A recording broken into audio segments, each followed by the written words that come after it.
A graça e a paz do Senhor para os irmãos, amém?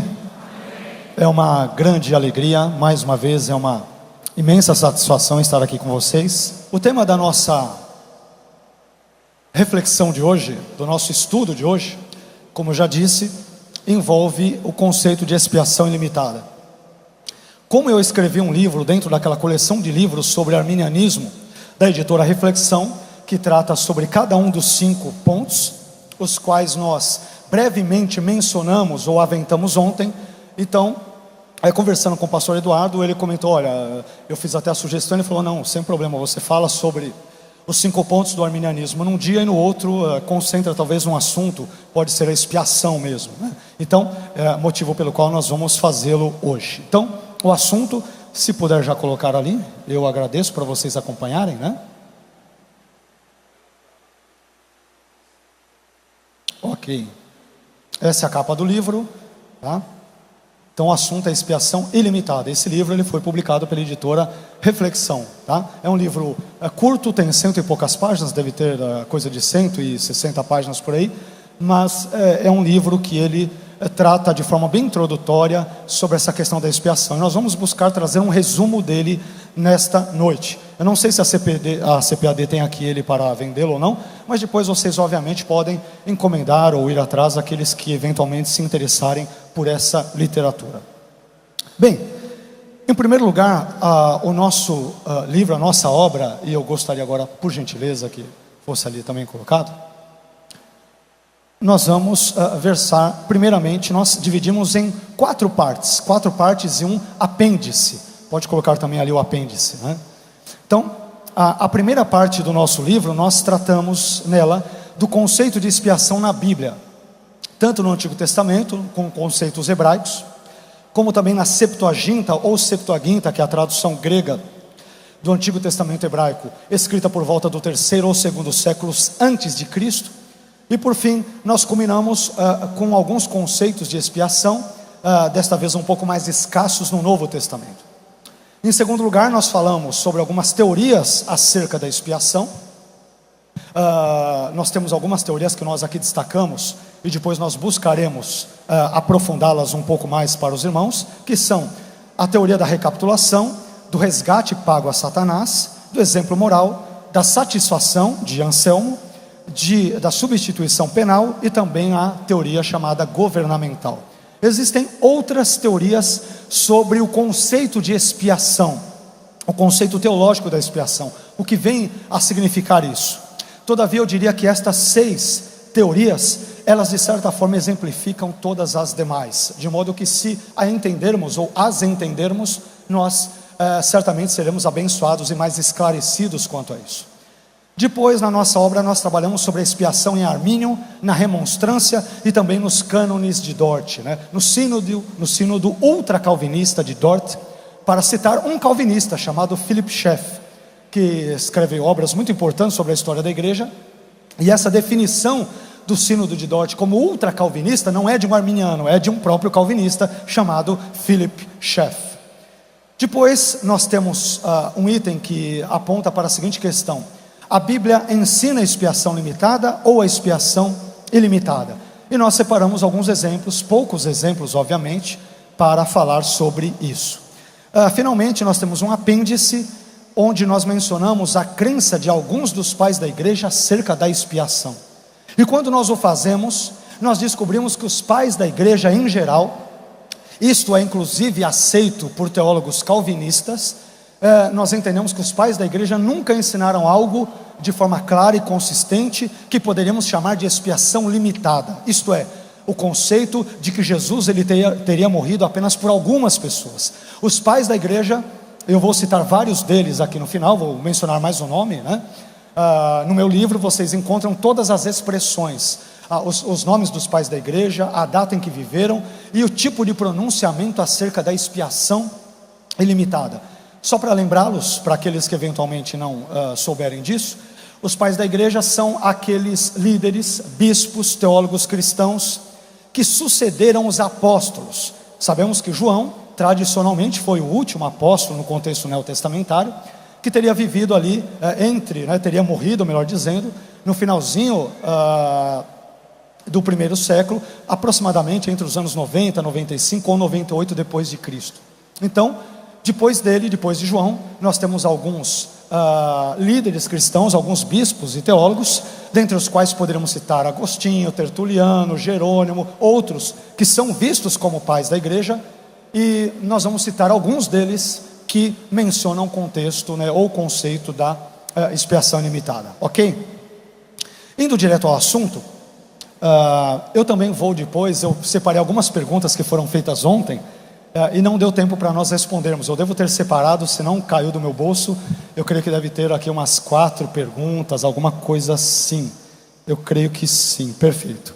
Depois no final, se o pastor Eduardo me permitir, e os irmãos, nós buscaremos falar sobre esse assunto. Em primeiro lugar, quando nós analisamos o conceito de expiação na Bíblia, no Antigo Testamento nós temos a palavra hebraica kafar. Kafar tem um sentido básico de cobrir, e desse termo nós temos várias outras terminologias derivadas. Hoje eu vou passar isso de uma forma bem rudimentar, bem superficial, entre aspas. No meu livro isso está de forma mais detalhada, tá? Eu sei que é um pouquinho técnico, peço até um pouco da paciência de vocês, mas depois nós entraremos até o término da minha fala, espero eu, respondendo algumas questões bem intrigantes que vocês me fizeram, e algumas outras questões que normalmente, inclusive calvinistas, nos fazem, sobre o conceito de Jesus ter morrido por toda a humanidade, mas toda a humanidade não ser salva. Então nós separamos algumas coisas, mais para o término da nossa fala hoje, e buscaremos mencioná-las se assim tivermos tempo. Então de kafar nós temos termos como kiper, kaporet. Kaporet é o termo hebraico para propiciatório, Depois nós temos kofer, e temos também kippurim, que envolve o ato de reconciliação ou expiação. A ideia central por trás do ato de fazer expiação, e é importante aqui dizer, é unir duas partes que haviam sido inimigas em um relacionamento de paz e amizade. Em termos teológicos, poderíamos dizer, claro que eu estou contextualizando a partir de uma ótica cristã, antes de sermos crentes em Jesus, antes de ouvirmos o Evangelho e crer nele, nós estávamos em inimizade com Deus, estávamos em guerra com Ele. Mas quando nós cremos em Jesus, por meio da graça divina que nos possibilita tal coisa, quando nós assim fazemos, então nós que outrora éramos inimigos de Deus, pela sua graça, acabamos nos tornando seus amigos. Aliás, isto é o que diz Paulo num dos seus capítulos em Romanos, na epístola aos Romanos. Nós outrora éramos inimigos de Deus, mas quando pela graça cremos em Cristo, e por esta mesma graça permanecemos crendo em Cristo, de inimigos Deus nos transforma em seus amigos, graciosamente. Isso não vem de nós, é dom de Deus. A salvação é obra de Deus, desde o início, na sua continuidade, até a sua consumação e até o seu término, ok? Quando nós vamos para outro termo interessante, nós temos o termo Gaal. Gaal, de onde vem o termo Goel. Goel é o resgatador. Deus, Yahvé, ele é retratado muitas vezes no Antigo Testamento como Goel, aquele que resgata Israel, aquele que redime Israel, aquele que livra Israel, especialmente de males naturais, como por exemplo da fúria de Faraó, no contexto de Êxodo ali, por exemplo, e em outros textos veterotestamentários. Deus é retratado como Goel do seu povo, o redentor, o remidor, o salvador, o libertador do seu povo Israel. Ação esta de libertação que ele também realiza no contexto neotestamentário, por meio ali na vida da sua igreja, a qual eu e você compreendemos, fazemos parte dela. Então de Gaal nós temos o termo Geulah, que transmite a ideia de redenção, e o termo Goel, que nós já citamos, o conceito de redentor. Finalmente nós temos aqui o termo Padá, que envolve a ideia de livrar, e cujos termos derivados desse verbo, poderíamos aqui mencionar Peduim, e também Pdut e Pidion, elementos estes que envolvem resgate ou dinheiro de resgate. Aqui nós teríamos, de uma forma geral, grosso modo, os principais termos redentivos relacionados à expiação no contexto veterotestamentário, no contexto do Antigo Testamento. Quando nós vamos para a Septuaginta, no próximo slide, nós descobrimos alguns outros termos, algumas outras expressões. Exilaskomai, você vai dizer, isso parece grego, e é grego mesmo, Exilaskomai, que envolve a ideia de tornar-se propício, apaziguar, ou até mesmo expiar. e aparecem trechos bíblicos, como Gênesis no capítulo 32, versículo 21, e em Êxodo 32, versículo 30, por exemplo, além de várias outras passagens bíblicas, escriturísticas, veterotestamentárias. Depois nós temos um termo semelhante a este, a exilaskomai, que é hilaskomai, que transmite a ideia de propiciar ou apaziguar. Depois temos hilastérios, que é o equivalente a caporete em hebraico. Caporete é propiciatório. O equivalente a caporete em hebraico é o grego hilastérios, propiciatório, uma referência àquela tampa da propiciação presente no contexto da arca, do tabernáculo, conforme verificamos especialmente no livro de Êxodo, quando lemos ali o contexto do Antigo Testamento. E depois nós temos o termo exilasma, que envolve a ideia de um sacrifício expiatório ou um resgate. Então aqui nós temos as principais terminologias. Quando vamos para o Novo Testamento, no próximo slide, nós descobrimos pelo menos 5 conceitos neotestamentários referentes à expiação no Novo Testamento. Talvez pudéssemos mencionar outros, mas eu visualizo pelo menos 5 conceitos. O primeiro deles, o conceito de sacrifício, isto é, a morte de Cristo, ela é descrita em termos sacrificiais. Jesus, ele é visto em João capítulo 1, versículo 29, versículo 36, como o Cordeiro de Deus que tira o pecado do mundo. É interessante que o verbo grego, isso nós não percebemos em português, mas quando lemos o texto grego, ele transmite aquela mesma ideia que nós mencionamos ontem sobre João 3,16, porque o verbo ele aparece ali num conceito de presente contínuo. Então a ideia é, Jesus é o Cordeiro de Deus que está tirando o pecado do mundo. Esse texto é importante, porque via de regra, nós somos acusados pelos nossos irmãos calvinistas, quando citam textos, como João capítulo 1, versículo 29, versículo 36, nós somos, entre aspas, encurralados, aparentemente encurralados, porque eles dizem assim para nós: mas espera aí, se Jesus é o Cordeiro de Deus que tira o pecado do mundo, então, e vocês arminianos entendem que mundo são todas as pessoas sem exceção, só que nós não entendemos que mundo signifique todas as pessoas sem exceção sempre na Bíblia. Nós arminianos somos coerentes, claro, não estou dizendo que os nossos irmãos arminianos, calvinistas, ou melhor dizendo, não sejam, mas há situações em que o conceito de mundo, obviamente ele não pode ser aplicado a todas as pessoas, indistintamente ou sem exceção, mas em contextos redentivos, sim. Por exemplo, quando lemos em 1 João que o mundo jaz no maligno, obviamente ali não é uma referência a cada uma das pessoas, ali não, mas em textos redentivos como João 3,16, João 1,29, sim. Mas voltando à terminologia que aparece ali em João 1,29 e em João 1,36, Jesus é aquele que tira o pecado do mundo. Ali aparece a expressão grega hoairon, aquele que está tirando o pecado do mundo. O que isso quer dizer?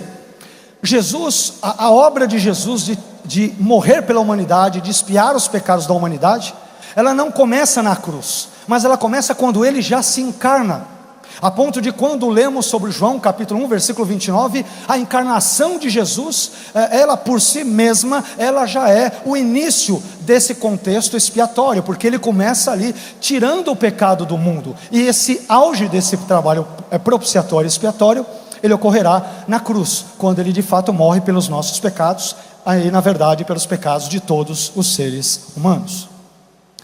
Um segundo conceito é o conceito de redenção. A morte de Cristo é vista como preço pago em resgate, preço pago a Deus, como Deus foi a parte ofendida pela humanidade devido aos nossos pecados, e não o diabo, como alguns pais da igreja infelizmente ensinaram, e daqui a pouco nós já falaremos um pouco sobre alguns deles.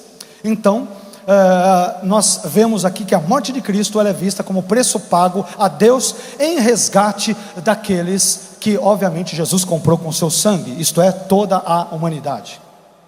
Apesar de textos como Marcos 10,45 e o texto paralelo ocorrer muitos, Jesus ele deu a sua vida em resgate de muitos, poloi, é isso que está de fato no texto grego, mas exegetas como o próprio Calvino entendem que muitos é uma referência a todos nesse texto, e não somente a alguns. O próprio Calvino e vários outros exegetas calvinistas admitem que muitos aí nesse texto de Marcos e nos textos paralelos dos evangelhos sinóticos devem ser entendidos como uma referência a todos e não a alguns. Em terceiro lugar, no Novo Testamento, a expiação, e especialmente no Novo Testamento estamos nos referindo, claro, à expiação de Cristo, ela tem também um sentido de vitória sobre o mal. A morte de Cristo, ela é um símbolo da vitória contra o mal. Quando nós lemos Colossenses, no capítulo 2, versículos 14 e 15, é interessante que a vitória de Jesus, realizada na cruz por mim, por você, pelos nossos pecados, é interessante que ela é descrita como se as potestades, os principados, os demônios, eles fossem levados numa passeata, amarrados, e Jesus ele desfilasse triunfantemente sobre os demônios, sobre as potestades, sobre o diabo e sobre todas as hostes malignas. Então a morte de Jesus também significou uma vitória cabal, completa, total, contra o mal, contra Satanás e os demônios. Em quarto lugar, eu também diria que a morte de Jesus, ela também significou no Novo Testamento reconciliação. Ela é retratada em termos de relacionamentos cortados e restabelecidos. Como eu disse agora há pouco nós estávamos distantes de Deus, éramos seus inimigos, estávamos em guerra com Deus, mas quando pela graça nós cremos em Cristo, então Deus nos reconcilia consigo mesmo por meio dos méritos do sacrifício do seu Filho na cruz, de modo que portanto nós somos abençoados por Deus e para a sua glória. Finalmente, a morte de Jesus, ou a expiação de Jesus no Novo Testamento, também transmite o conceito de revelação. Com revelação eu quero dizer que a morte de Cristo revela a natureza de Deus e do homem também que vive em pecados. O fato de Deus ter morrido na cruz, na pessoa do seu Filho Jesus, nos aponta para um Deus que ama, um Deus onibenevolente, um Deus que não quer que ninguém pereça, senão que todos venham ao conhecimento da sua palavra, da sua verdade, todos sejam salvos. É um Deus que não tem prazer na morte do ímpio, mas deseja que todos e quaisquer indivíduos, em todas as eras, em todos os tempos, se arrependam dos seus pecados, graciosamente permitidos, esse arrependimento permitido pela graça de Deus, e portanto nos entreguemos a Ele em fé e em permanência nesta fé ao longo de toda a nossa vida cristã. Conforme vamos um pouco mais adiante, e agora eu quero trabalhar algumas teorias sobre a expiação. Citei aquelas 6 teorias, vocês se lembram, agora há pouco. Então vamos ver cada uma delas rapidamente. Primeiramente, a teoria da recapitulação. Antes de ler aqui o trecho, a palavra recapitulação, ela vem do latim recapitulatio, sendo derivada por sua vez do grego anakephalaioses, não precisa gravar nada disso, que transmite a ideia de reencabeçar, ou prover um novo cabeça. Segundo essa teoria, a encarnação de Jesus, ela foi um ato de recapitulação, isto é, de modo que o que foi perdido através da desobediência do primeiro Adão, no Éden, foi restaurado através da obediência do segundo Adão, Cristo. E assim os benefícios da vida e morte de Cristo estão disponíveis às pessoas quando estas participam dele, participam de Cristo em fé. Então, na recapitulação, Irineu, um dos pais da igreja, chamado Irineu, ele é um dos maiores expoentes dessa teoria expiatória. Ele dirá o seguinte, abre aspas: quando Cristo se encarnou e se fez homem, recapitulou em si toda a longa série dos homens, dando-nos em resumo a salvação, de forma que o que tínhamos perdido em Adão, isto é, a imagem e semelhança de Deus, o recuperássemos em Jesus Cristo. Na verdade, nenhuma dessas teorias sobre a expiação, nenhuma teoria ela é perfeita. Lembrando que essas teorias sobre a expiação são conceitos humanos, são teologias humanas. Algumas refletem mais o conceito da morte de Cristo em termos teológicos, filosóficos e bíblicos do que outras teorias, mas são teorias, tá?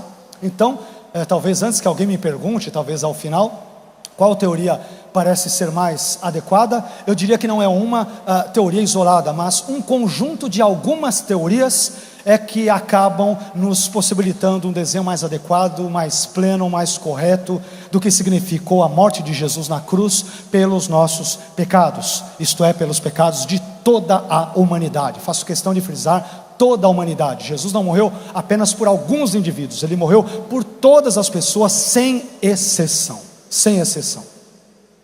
A segunda teoria é a teoria do resgate pago a Satanás. Essa teoria nós já podemos dizer que é heresia, mas Orígenes, que é um dos seus idealizadores, ele não teve essa intenção quando ele a formulou, que fique bem claro, para não acharmos, Orígenes era um herege e tal. A intenção dele foi a melhor possível.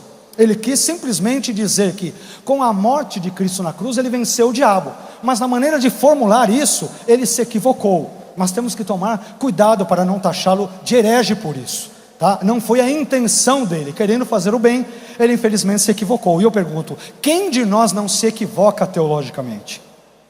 Quem de nós não coloca uma palavra muitas vezes mal colocada, talvez apressada, talvez incompleta, né? Inclusive esse que vos fala, não tenho a menor propensão aqui de ser perfeito, mas sirvam Deus que é perfeito, e peço que Ele me guie, apesar dos meus equívocos, que podem existir, dos meus equívocos teológicos, visto que a teologia é algo humano. A teologia não é uma coisa divina. Teologia envolve a ideia de homens pensarem sobre Deus, refletirem sobre Deus e o seu relacionamento com toda a sua criação. Então a teologia, ela parte de uma perspectiva sempre humana, e como humana que é, nós podemos nos equivocar, e eu diria que frequentemente nós nos equivocamos. Por isso, creio que nós temos que ter humildade para reconsiderar determinadas doutrinas ou ensinamentos, a fim de que cresçamos, amadureçamos e assim por diante. Uma coisa que eu acho maravilhosa, e estou abrindo apenas um parêntese aqui, se vocês me permitem, na obra de Armínio, no comentário de Armínio sobre Romanos 9, obra esta que eu tive o prazer de traduzir, é uma carta que ele escreveu a um ministro frísio, que hoje envolve as regiões ali mais ou menos da Alemanha. Uma das coisas que me admira em Armínio é que no final da carta ele escreve um poema, né? E ele escreve um poema ali rimado, e ele termina dizendo assim: olha, se aquilo que eu ensinei não estiver de acordo com a ortodoxia, parafraseando, né, eu estou disposto a rever o meu pensamento e a mudar de crença, se assim eu for convencido. Então, particularmente, irmãos, permitam-me dizer, eu não sou arminiano porque simplesmente acho a soteriologia de Armínio mais bíblica do que algumas alternativas, ou entenda-se a calvinista, da forma mais respeitosa possível para com os irmãos calvinistas. Mas, para mim também, eu amo o exemplo de vida de Armínio. Armínio era uma pessoa erudita, culta, conhecia hebraico, grego, latim, filósofos, os escolásticos, os pais da igreja, mas era uma pessoa humilde, que quando uma praga, uma peste veio sobre a Holanda, na época em que ele viveu, muitas pessoas não tinham talvez nem algum contexto que beber, ele vai lhes dar água, mesmo arriscando a sua própria vida, podendo morrer para ajudar as pessoas que haviam sofrido com a peste bubônica no contexto da Holanda. Então, para mim, Armínio não é um exemplo apenas de uma mente brilhante teológica, mas é um exemplo de piedade, é um exemplo de humildade, é um exemplo de alguém que está disposto a reconsiderar os seus pontos, se for convencido de que está errado. E eu creio que esta deveria ser a postura de todo e qualquer cristão verdadeiro. Não somos donos da verdade, nós nos equivocamos, nós erramos. Então eu creio que isso é especialmente importante para os teólogos, porque tem teólogos que acham que são inerrantes, infalíveis na sua teologia. Meu irmão, eu nunca tive essa pretensão, jamais terei. Sei que sou sujeito a falhas e tenho muitas delas, mas creio que a graça de Deus me conduz, como por exemplo crendo e ensinando sobre arminianismo, como a soteriologia, que apesar de não ser perfeita, porque é humana, é aquela que mais reflete de forma acurada os dados revelacionais presentes, contidos nas Escrituras Sagradas. Amém? Mas vamos lá para o conceito de resgate pago a Satanás. Antes de tudo, permitam-me explicar. Segundo essa teoria, as pessoas, por causa dos seus pecados, elas pertencem a Satanás por direito. Eu estou falando segundo essa teoria, tá? Não estou dizendo que eu creio nisso.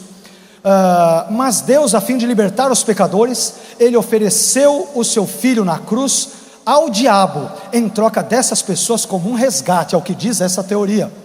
O diabo ele aceitou a negociação, mas assim que Jesus ressuscitou, o diabo se viu enganado e portanto ele perdeu todas as suas vítimas preciosas. Em outras palavras, Jesus deu ali um migué, ele passou uma rasteira no diabo, no capiroto, na cruz do Calvário. Essa é a visão, por exemplo, de Orígenes, né?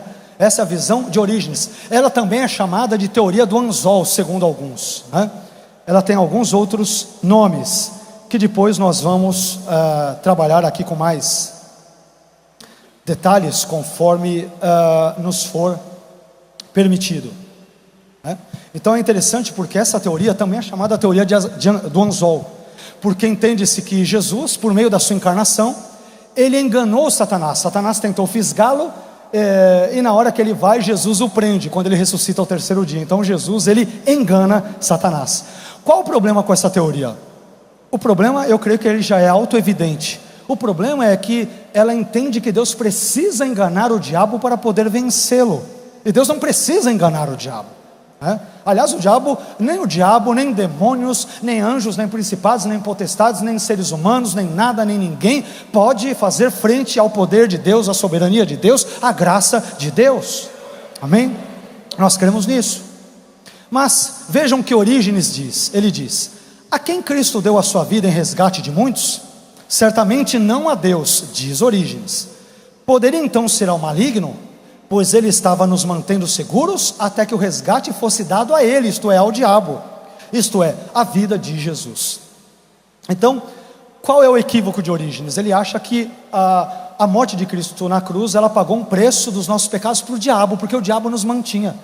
Só que ele se equivoca, porque quem foi ofendido, a parte ofendida pelos pecados da humanidade, não foi o diabo, foi Deus. Deus é quem foi ofendido pelos nossos pecados, e o próprio Deus que foi ofendido, Ele mesmo cria o remédio para extirpar o pecado, que é a morte de Jesus na cruz por toda a humanidade. O próprio Deus que nos faz isso, ok? Continuando, terceira teoria, a teoria do exemplo moral. Segundo Pelágio é que vai trazer, é um dos expoentes dessa teoria. Ele vai dizer: após a luz de sua vinda, da vinda de Cristo, temos sido instruídos pela graça de Cristo e renascidos como homens melhores, purificados e limpos por seu sangue, encorajados por seu exemplo a perseguir a justiça perfeita. Essa questão do exemplo moral é interessante porque os socinianos, seguidores de um sujeito chamado Fausto Socinos, que vive lá entre 1539 a 1604 aproximadamente, ao aderirem o pensamento de Pelágio, eles entenderam que a morte de Jesus, ela atende a duas necessidades humanas. Primeira, ela fornece um exemplo do amor absoluto a Deus que devemos manifestar para experimentar a salvação, e ela nos inspira. Qual o problema com essa teoria? É que é verdade que a morte de Jesus nos serve de exemplo, né?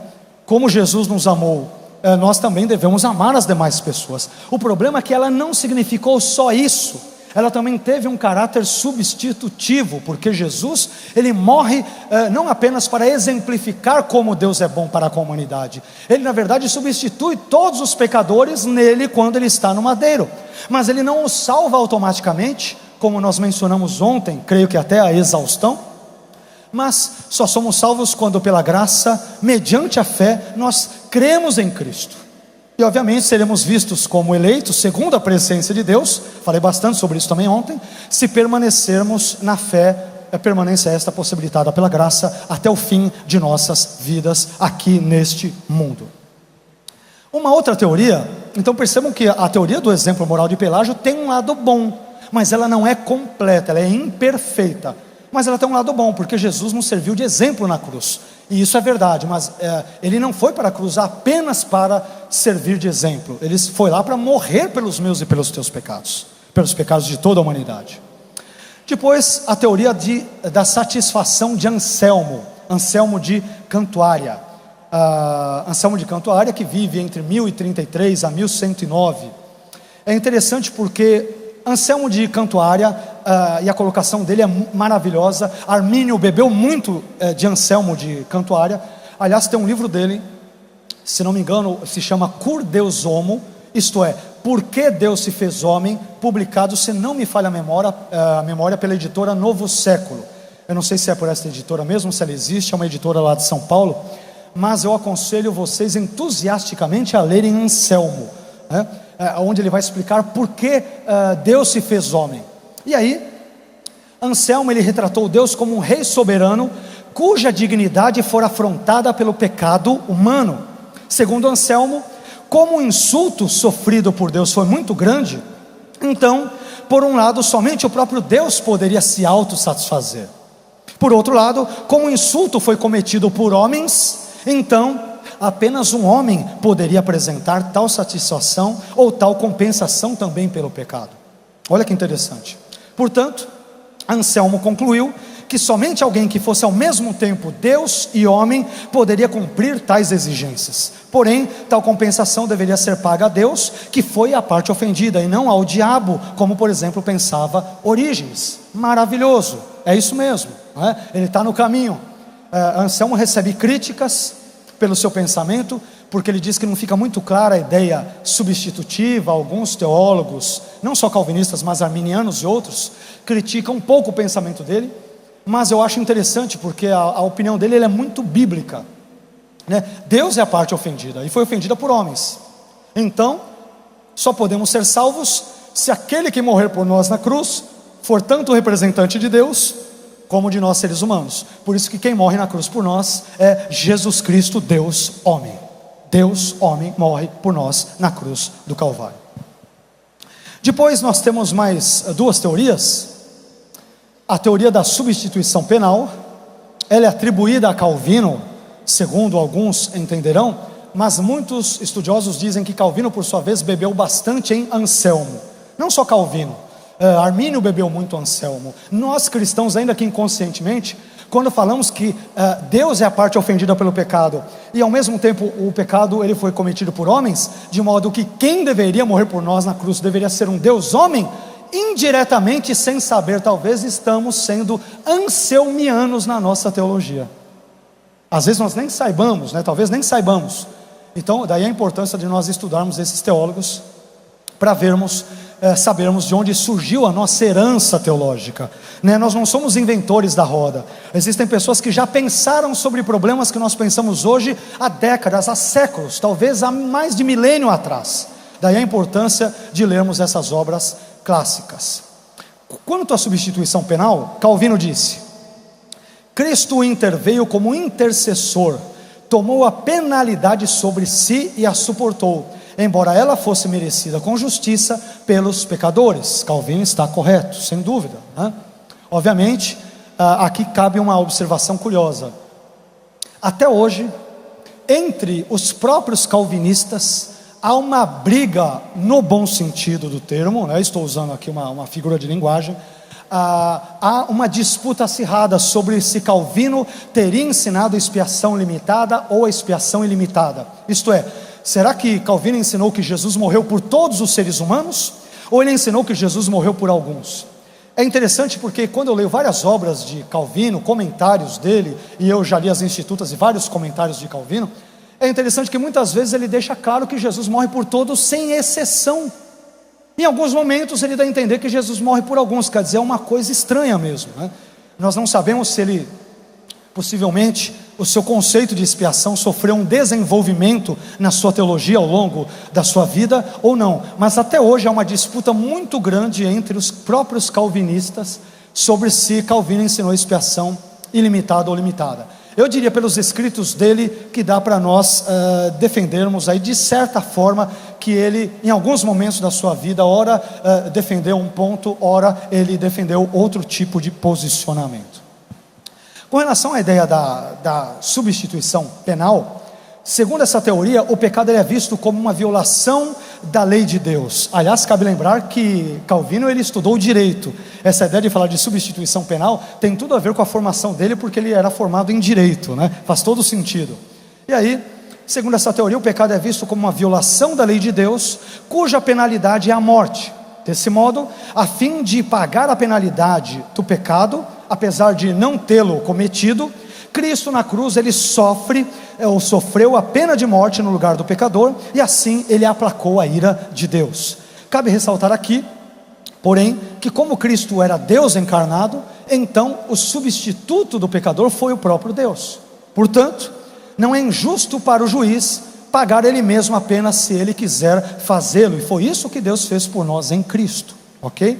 É uma construção teológica bíblica, sem dúvida alguma. Finalmente, nós temos a teoria governamental, que é relacionada a Hugo Grocio, que foi também um famoso estadista arminiano, bem arminiano.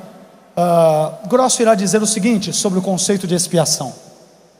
Ele dirá: Deus determinou que Cristo deveria, ao suportar a mais severa tortura e uma sangrenta e ignominiosa morte, pagar a pena por nossos pecados, para que, sem prejuízo à exibição da divina justiça, nós pudéssemos ser libertos, mediante a intervenção da verdadeira fé, da punição da morte eterna.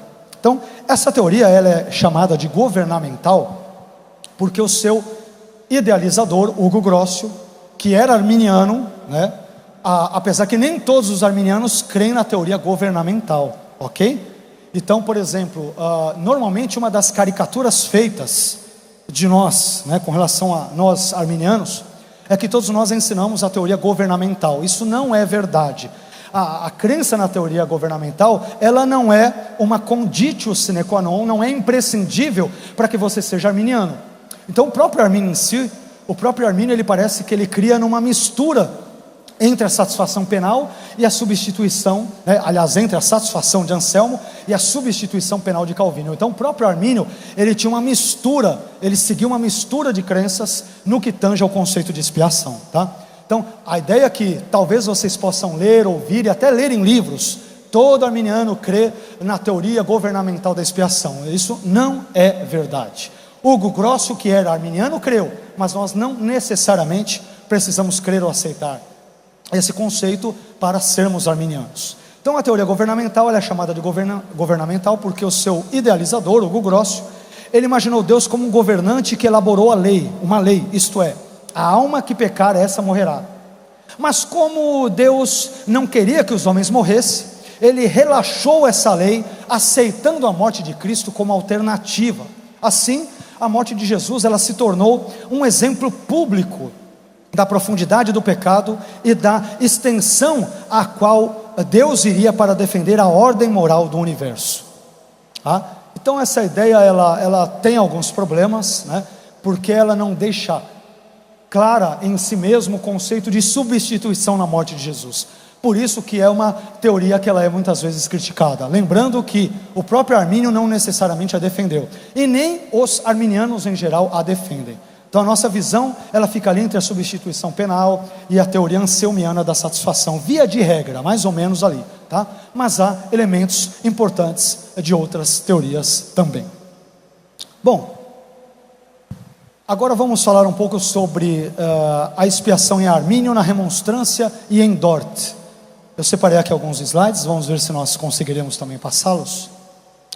E aí, em algum momento eu vou repetir algo que eu disse ontem, mas também acrescentarei algumas coisas, tá? Visto que eu citaria Armínio em algo que eu já disse, mas vez por outra eu acrescentaria alguma coisa nova. Então, vejamos o que Armínio diz sobre a questão, primeiramente, da expiação, como Armínio a trata.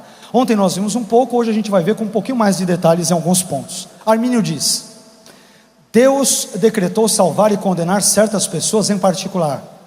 Este decreto tem o seu embasamento na presciência de Deus, pela qual Ele sabe desde toda a eternidade que tais indivíduos, por meio de sua graça preventiva, creriam, e por sua graça subsequente perseverariam, e do mesmo modo, pela sua presciência, Ele conhecia aqueles que não creriam nem perseverariam. A gente mencionou isso, E aí, isso está no primeiro volume, página 227. Agora no terceiro volume, página 425, nós encontramos das obras de Armínio, tá? Que eu creio que o pastor Eduardo irá apresentá-las até o término da nossa fala. Depois Armínio diz: Cristo morreu por todos, sem nenhuma distinção entre eleitos e reprovados. Isso nós comentamos também ontem. E aí, olha só o que Armínio vai dizer no final: não existe, em minha opinião, nenhuma passagem em toda a Bíblia em que possa ser provado sem nenhuma controvérsia que a palavra mundo significa os eleitos.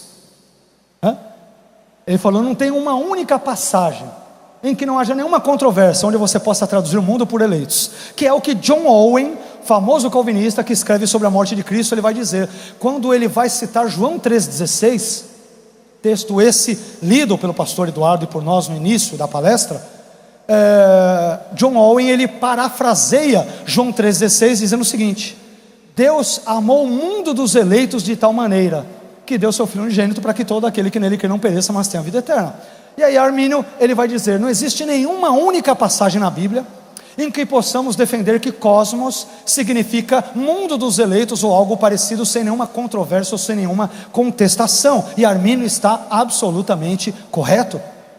Nunca vi nenhum léxico de grego, nenhum dos melhores dos escritos pelos lexicógrafos mais catedráticos que venha dizer uma barbaridade dessa e dizer que cosmos significa os eleitos ou mundo dos eleitos. Então essa é uma exegese, uma interpretação forçada do texto bíblico a fim de favorecer a doutrina, por exemplo, calvinista.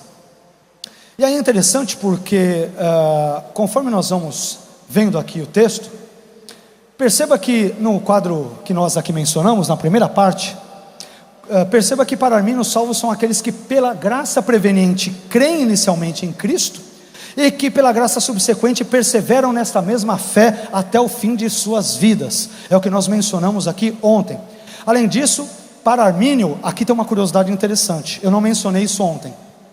Para Armínio, a frase os que dantes conheceu, em Romanos 8:29, lembram-se? Aos que dantes conheceu, a esses predestinou, chamou, justificou, glorificou, lembram? Então, para Armínio, a expressão aos que dantes conheceu refere-se àqueles a quem Deus amou previamente, considerando-os afetivamente como seus, em razão do seu conhecimento prévio de que exerceriam fé salvadora em Cristo. Então Deus os ama porque Ele conheceu previamente que eles exerceriam uma fé salvadora em Cristo. Mas queridos, então para Armínio, aqueles a quem Deus ele conheceu de antemão, são aqueles que Deus amou previamente em razão de conhecê-los como pessoas que pela sua graça creriam em Cristo. Estes são os amados. Então não existem pessoas que Deus escolhe incondicionalmente para Armínio, há uma condição. E qual é a condição? A fé. Quando eu creio em Cristo, fé esta que só é possibilitada pela graça, Deus ele vê isso desde a eternidade passada, Ele vê que eu não apenas crerei em Cristo, mas que permanecerei crendo nele com o auxílio da graça, e portanto Ele ama essas pessoas e Ele as salva para a sua glória e para o seu próprio louvor. Amém? Então aqui nós temos alguns detalhes interessantes, porque o termo conheceu de antemão, prognosco, que aparece em Romanos 8, que nós mencionamos agora, 8:29, ele aparece 5 vezes no Novo Testamento, perdão. Ele aparece em Atos 26:5, aparece em Romanos 8:29 propriamente dito, em Romanos 11:2, 1 Pedro 1:20, 2 Pedro 3:17, aparece 3 vezes pelo menos em fontes extra-bíblicas, nos livros de sabedoria e pastor de Hermas, e em todos esses textos o sentido básico de prognosco é sempre conhecer de antemão. Conhecer de antemão, ok? E não a ideia de eleger incondicionalmente ou alguma outra coisa do gênero. Percebam também no segundo quadro do slide que nós estávamos vendo, perceba também que na segunda fala de Armínio, Cristo morre tanto pelos eleitos quanto pelos réprobos. E por que Armínio diz isso? Porque para ele a condição de eleito ou de réprobo, reprovado para o inferno, ela é posterior e não anterior à resposta de fé ou incredulidade das pessoas quanto à morte de Cristo. Então a pessoa só é vista como eleita ou reprovada diante de Deus de acordo com a sua posição, se ela crê em Cristo e permanece na fé, ou se ela é incrédula e ela fica a vida inteira como incrédula. Então esse conceito de que as pessoas são incondicionalmente, ou eu diria arbitrariamente, escolhidas para uma dupla predestinação incondicional para o céu e para o inferno, simplesmente não são vistas, a meu ver, tanto na Bíblia e obviamente também no pensamento do teólogo holandês Jacob Armínio. Bom, vamos lá. Continuando, o próximo slide. Pode colocar todos. Muito obrigado, viu? Aquele carequinho ali é o Jacob Armínio, para quem não conhece, né?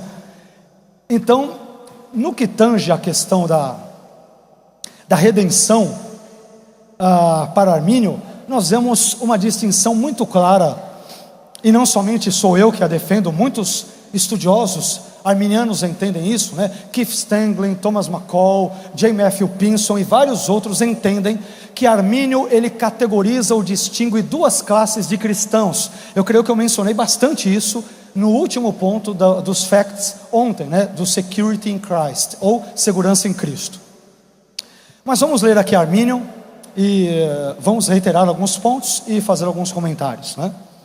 Armínio diz: a redenção foi obtida para o mundo inteiro e para todos e cada um dos homens, mas ela foi aplicada apenas aos fiéis, isto é, aos crentes e aos eleitos. Olha que interessante, ela é obtida para todo mundo, mas só é aplicada na vida daqueles que creem, ok?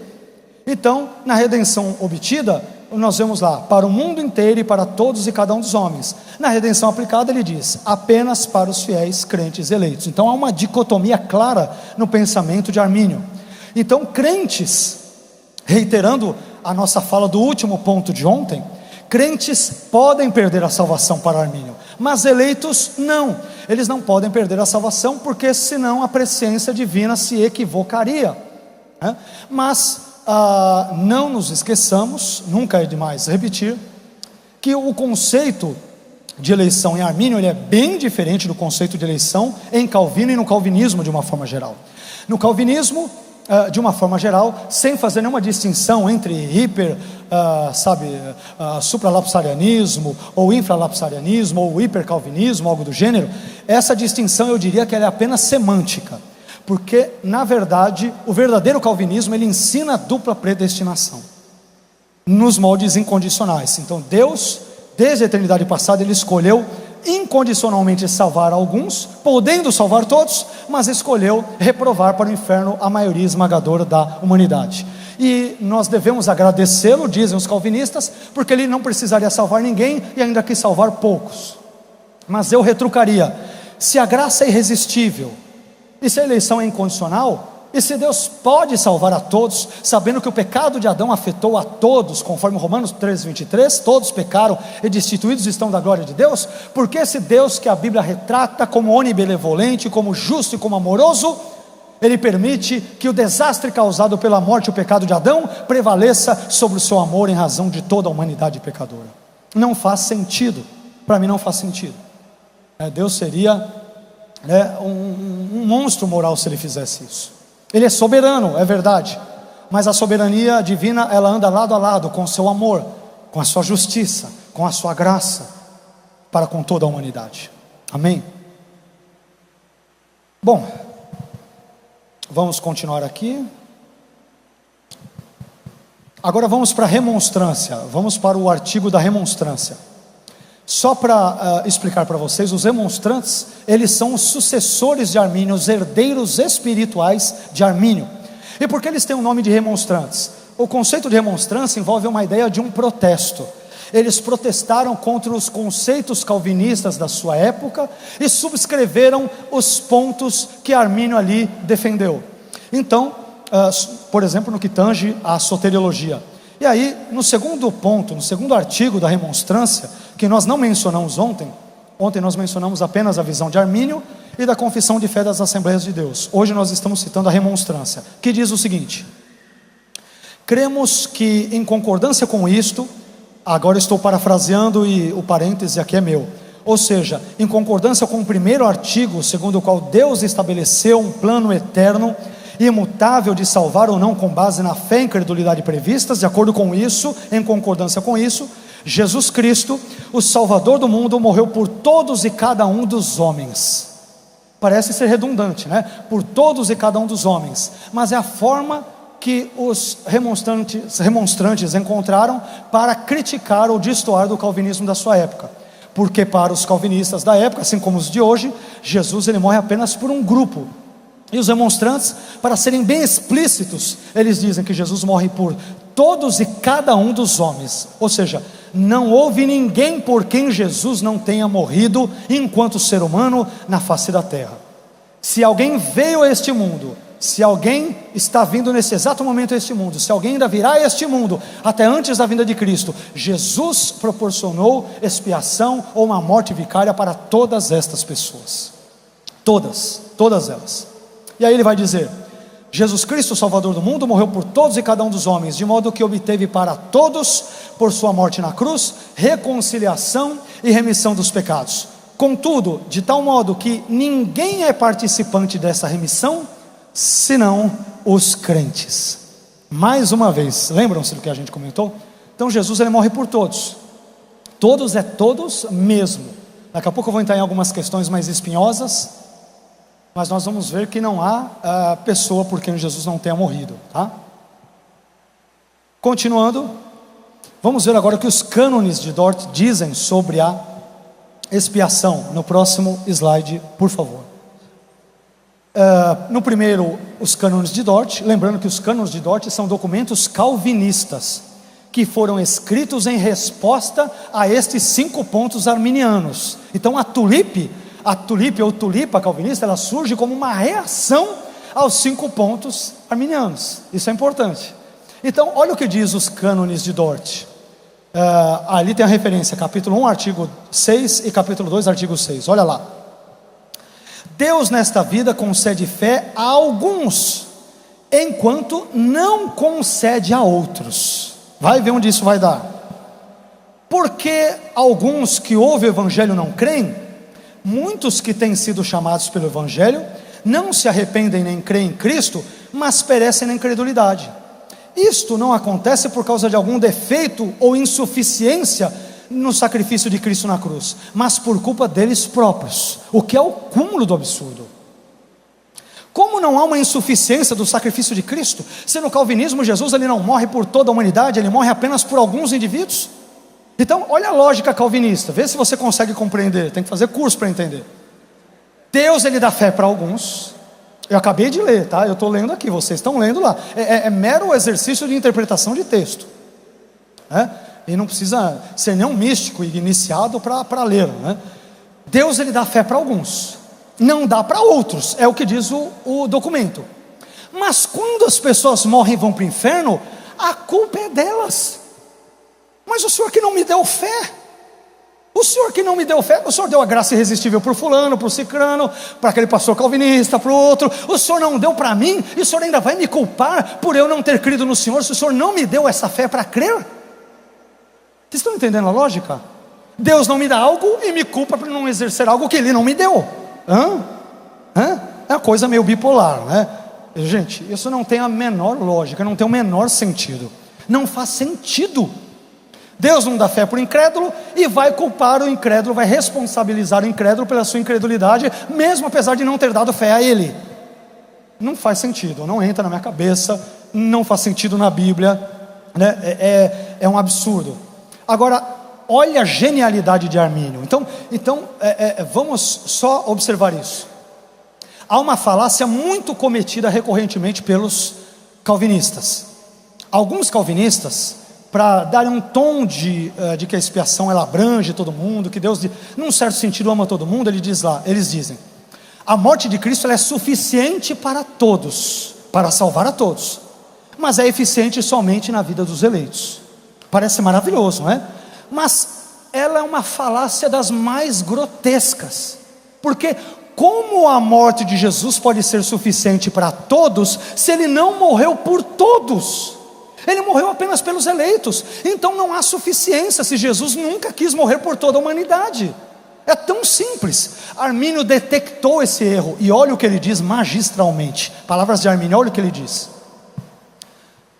a morte de Cristo seria um preço suficiente, pelos pecados do mundo inteiro, se Deus tivesse desejado que ela fosse oferecida para todos os homens. Ele está criticando o calvinismo. Pois se ela não é um resgate oferecido e pago para todos, na verdade não é um resgate suficiente para todos, pois o resgate é aquilo que é oferecido e pago. É tão simples. Armínio foi na veia, ele foi na lata, como diria o outro, né? Então, quando um calvinista diz para você, olha, a morte de Jesus é suficiente para a salvação de toda a humanidade, meu irmão, balela, papo furado, historinha para boi dormir. Como que é suficiente para salvar toda a humanidade se ele não morreu por toda a humanidade e nunca teve a intenção de fazê-lo? Então é bobagem, mero artifício semântico para enganar os incautos e os desentendidos no que tange a esse assunto. É mera bobagem, tá? Agora, a típica expressão calvinista que eu citei agora, que diz que a morte de Jesus é suficiente para todos, mas é suficiente somente para os eleitos, ela foi articulada, aparece-nos pela primeira vez pelo filósofo escolástico italiano chamado Pedro Lombardo, que Calvino cita várias vezes no seu livro Sentenças, nas suas Institutas. Calvino bebe muito de Pedro Lombardo. Vejam que Pedro Lombardo vai dizer, antes de Calvino, vejam se vocês encontram alguma semelhança no pensamento de um e do outro. Olha o que ele diz aqui. Ele vai dizer o seguinte: ele, Jesus, ofereceu a si mesmo sobre o altar da cruz, para todos no que se refere à suficiência do preço, mas somente para os eleitos no que diz respeito à sua eficácia, porque ele trouxe a salvação apenas para os predestinados. Aqui nós temos um pensamento eu chamo isso de um pensamento proto-calvinista, que antecede o pensamento do próprio Calvino. É claro que Calvino não bebe só em Pedro Lombardo, ele bebe muito em Agostinho, especialmente no chamado Agostinho Velho, o Agostinho da segunda etapa acadêmica teológica da sua vida. Mas Armínio também bebe muito em Agostinho, mas Armínio bebe nos escritos anteriores de Agostinho, enquanto que Calvino ele bebe mais nos escritos tardios, ok? Vamos lá. Agora nós estamos caminhando aqui para o final. Eu quero citar alguns versículos que são usados pelo calvinismo para provar, entre aspas, tentar provar o conceito de expiação limitada. Vou citar os mais clássicos. Não dá para a gente citar todos pelo tempo e tudo, mas vou citar os mais clássicos. Então, vamos lá. João 10, João 15, Efésios 5, João 17. Dizem lá: assim como o Pai me conhece a mim, eu conheço o Pai e dou a minha vida pelas ovelhas. Depois, João 15, 13. Ninguém tem maior amor do que este, de dar a alguém a própria vida em favor dos seus amigos. Efésios 5, 25. Maridos, amai vossa mulher, como também Cristo amou a igreja e a si mesmo se entregou por ela.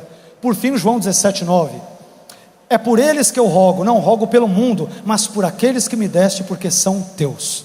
Esses são os textos clássicos que os calvinistas usam para dizer que Jesus ele só morre, só intercede pelos eleitos. Agora, esse tipo de ensinamento, ele apresenta aquilo que eu denomino, isso está no meu livro, de falácia da inferência negativa. O que isso quer dizer? A demonstração de uma proposição, ela não desmente o seu oposto. Em outras palavras, nós não podemos inferir uma coisa ou algo negativo, isto é, Cristo não morreu pelo grupo A partir de uma declaração positiva, Cristo ele morreu pelo grupo B. Então, essa é uma falácia. Não é porque ele morreu pela igreja, ele morreu pelas ovelhas, ele morreu pelos discípulos, que ele não tenha morrido pelo mundo inteiro, ok? Grosso modo poderíamos dizer, não é porque o pai de família ama a esposa, claro que o amor é distinto, o amor de marido e mulher, que ele não ame também o filho, a filha, o irmão em Cristo, o pastor, Então, um tipo de amor pela igreja, pelos amigos, como aqui citados e tudo, pelas ovelhas, não exclui necessariamente o amor por toda a humanidade, e essa é uma falácia também filosófica. Que mais? A oração por não crentes, essa é uma das coisas mais complicadas, porque alguns calvinistas, não vou generalizar, alguns, mas são muitos, não são poucos não, eles dizem que Jesus nunca quis orar pelos não crentes, com base em João 17, ele quis interceder apenas pelos crentes. E isso é interessante porque, e absurdo, porque em Lucas 23, 34, Jesus orou pelos incrédulos, inclusive por aqueles que o crucificaram. E quando vamos mais adiante, em Romanos 10, capítulo 1, Paulo ele ora inclusive pelo Israel não salvo. Ele diz, o meu desejo, a minha oração pelo Israel é pela sua salvação. Se a salvação fosse incondicional, como os calvinistas dizem, não faria o menor sentido Paulo orar pela salvação de Israel, visto que parte dos judeus já haviam sido predestinados, segundo o calvinismo ensina, para a perdição e parte para a salvação. Então, se Paulo ora por todo Israel, eu desconfio que ele não era nem um pouco calvinista, nem um pouco, porque ele ora pela salvação do seu povo, pela salvação, ok?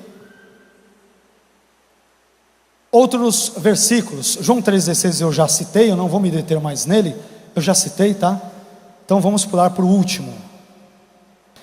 O último é interessante, o último slide, o item 4 ponto, na verdade sobre John Davenant, depois desse.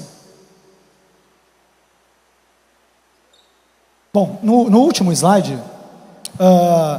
nós temos uma declaração de um bispo calvinista, conhecidíssimo historiador da igreja, que esteve presente no sínodo de Dort em 1618.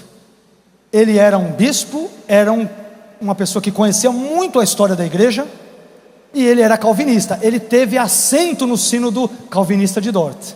Olha o que este senhor diz sobre a questão da expiação vista nos pais da igreja, aqueles indivíduos que sucederam os apóstolos entre os anos 100 a 650 depois de Cristo aproximadamente. Vejam que John Davenant diz, ele é calvinista, e ele esteve em Dort. Olha o que ele diz: pode ser verdadeiramente afirmado que antes da disputa entre Agostinho e Pelágio, não havia nenhuma dúvida concernente à morte de Cristo, se ela devia ser estendida a toda a humanidade, ou ser confinada somente aos eleitos.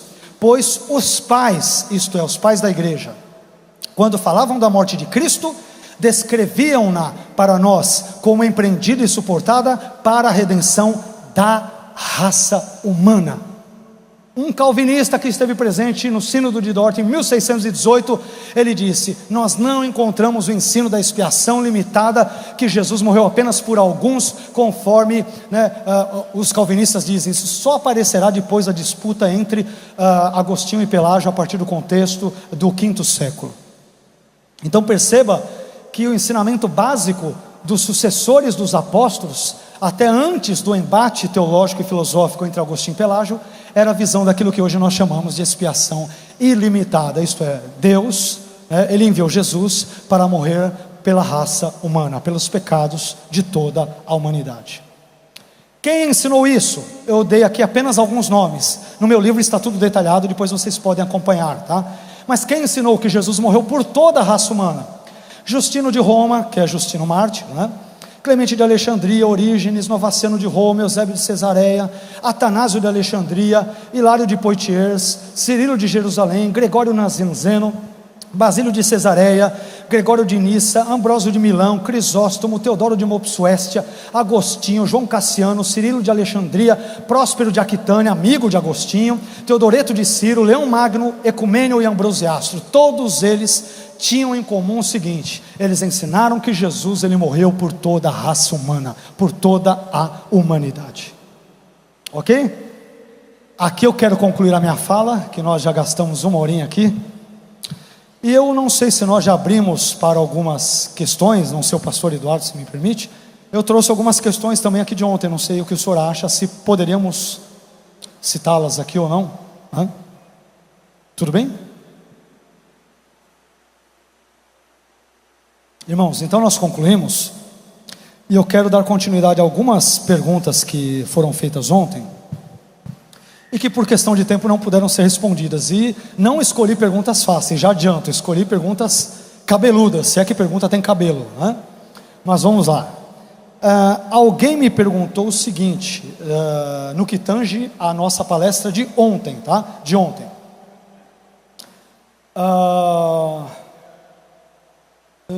Tá. Diante do texto Provérbios 16:4, qual seria a interpretação? Eu acho que a pessoa me perguntou como eu interpretaria, o irmão, Provérbios 16:4. Provérbios 16:4 diz o seguinte: que o Senhor fez todas as coisas para os seus próprios fins, e até o ímpio para o dia do mal. O calvinista se agarra nesse texto Aliás, eu acho que é um dos maiores equívocos interpretativos. Os calvinistas são pedidos em ter vários, mas esse é um dos, né?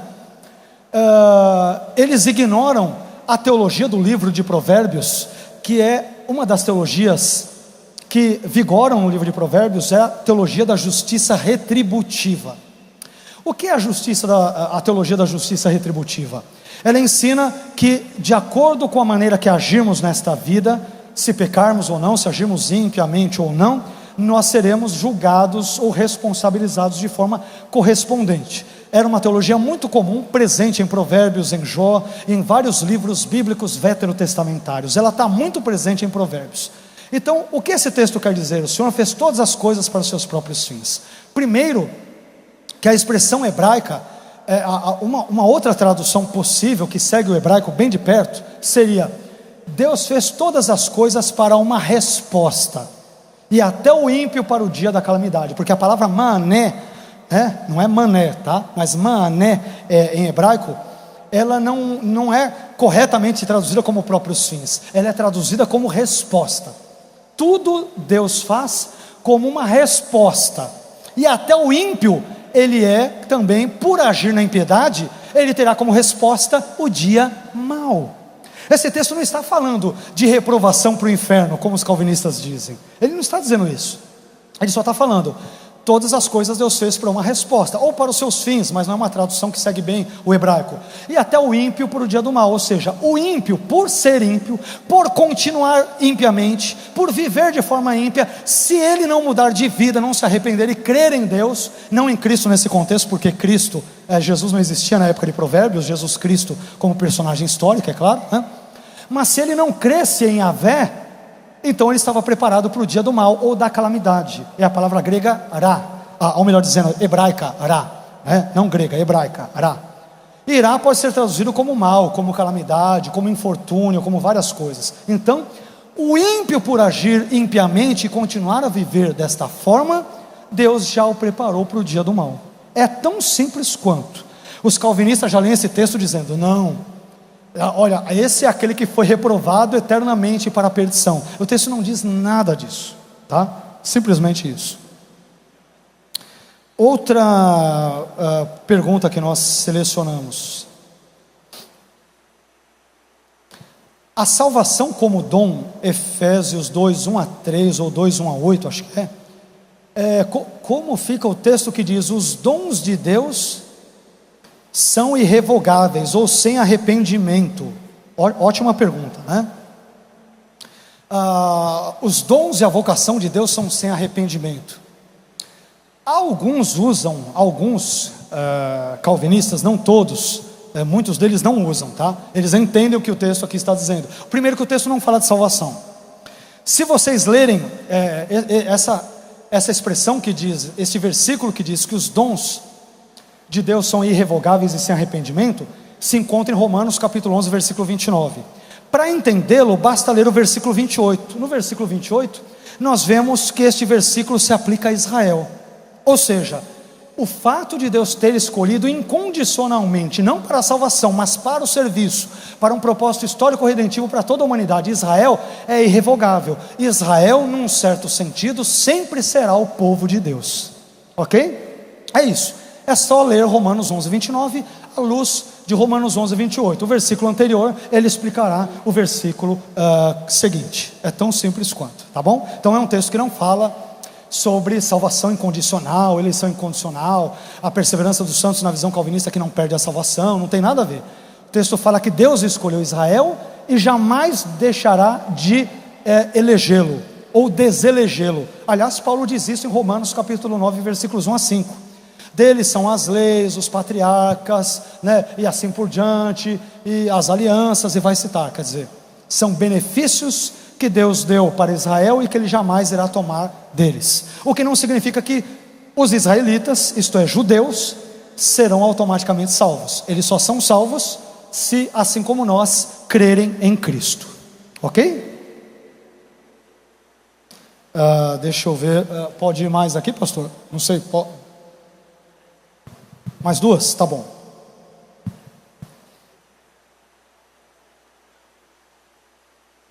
O que quer dizer sobre essa expressão? Saíram de nós porque não eram de nós, né? Saíram de nós, mas não eram de nós. Aquele texto de 1 João, né? 1 João 2,19. Agora, o versículo anterior, mais uma vez, é questão de ler o contexto. Muitas vezes não é nem questão de grego ou hebraico, é ler o contexto, é questão de leitura. É só ler atentamente o texto e o seu entorno. Se nós lemos, isso está em 1 João 2,19, saíram de nós, mas não eram de nós, porque se fossem de nós, teriam ficado conosco. Quando nós vamos para o versículo 1 João 2,18, esse texto se refere aos anticristos, não se refere a todas as pessoas que de repente estão na igreja e saem. Esse é o problema dessa argumentação calvinista. Os calvinistas, eles pegam esse versículo que tem esse ensino particular, que fala dos anticristos, e eles acabam universalizando a sua interpretação e aplicando-a indiscriminadamente a todo o texto da Bíblia. Olha lá, está vendo? O sujeito estava na igreja, morreu no pecado, então ele saiu de nós, mas não era de nós. Meu irmão, o texto está falando de anticristos. Não está falando de pessoas que frequentam necessariamente um culto, em todos os contextos, em todas as situações. Então, qual é a falácia do argumento calvinista? Eles pegam o texto isolado de 1 João 2,19, ignoram o contexto de 1 João 2, ignoram o contexto das demais passagens bíblicas e supõem equivocadamente que o mesmo contexto particular de 1 João 2,19 deva ser aplicado indiscriminadamente a todos os demais contextos bíblicos. Ora, quem estuda hermenêutica sabe que isso é um absurdo e não faz sentido. Finalmente, deixa eu ver aqui. Se a graça conduz o pecador a Deus e ela veio por Cristo, é verdade? O que moveu o pecador do Antigo Testamento a arrepender-se e se aproximar ou buscar a Deus? Poxa, ótima pergunta, né? Bom, eu particularmente creio que a salvação no Novo Testamento se dá da mesma forma no Antigo Testamento. Ou seja, a salvação se dá pela graça mediante a fé. Não tem nada de ser salvo pelas obras no Antigo Testamento, isso não existe. Isso aí, quem ensinou isso foram as obras antigas de Scofield, de tudo. Eu estou citando porque eu sei que elas foram ou ainda são benquistas no meio pentecostal. Nas traduções recentes eles tiraram esse erro, porque Scofield ele tinha dito em algum momento que a salvação no Antigo Testamento se dava pelas obras, o que é o cúmulo do absurdo. A salvação sempre se deu e se dará pela graça mediante a fé. O que muda, respondendo a pergunta do meu irmão, eu diria que é o conteúdo da fé. No Novo Testamento as pessoas são salvas pela fé em Cristo. Já no Antigo Testamento, quando Jesus Cristo não existia como personagem histórica, as pessoas são salvas pela fé em Yahvé, na palavra de Yahvé. Querem que eu dê um texto bíblico para fundamentar isso? Pois então eu vou dar. Gênesis capítulo 15, versículo 6. E creu Abrão no Senhor, e isto foi-lhe imputado por justiça. Senhor, entenda-se Adonai, Yahvé, tá? Então, a salvação sempre se deu pela graça mediante a fé, mas no Antigo Testamento a fé era em Yahvé, e no Novo a salvação se dá com base na fé em Cristo, tá bom? Eu creio que é isso. Irmãos, eu quero agradecê-los mais uma vez. Perdoem-nos talvez aí pelo horário. Quero agradecer imensamente ao pastor José Carlos mais uma vez, ao pastor Eduardo, a vocês que novamente, bondosamente estiveram aqui para nos ouvir. Eu espero sinceramente que Deus os tenha abençoado. Leiam as obras que nós mencionamos, algumas das quais o pastor Eduardo citará agora. Leiam a Bíblia acima de tudo. A Bíblia é o livro por excelência. Temos que ler a Bíblia acima de toda e qualquer outra literatura. Mas não ignoremos as boas literaturas evangélicas, especialmente estas voltadas para o arminianismo, como nós temos falado nesses 2 dias, tá? Muito obrigado mesmo por tudo, e que Deus abençoe grandemente a vida de vocês.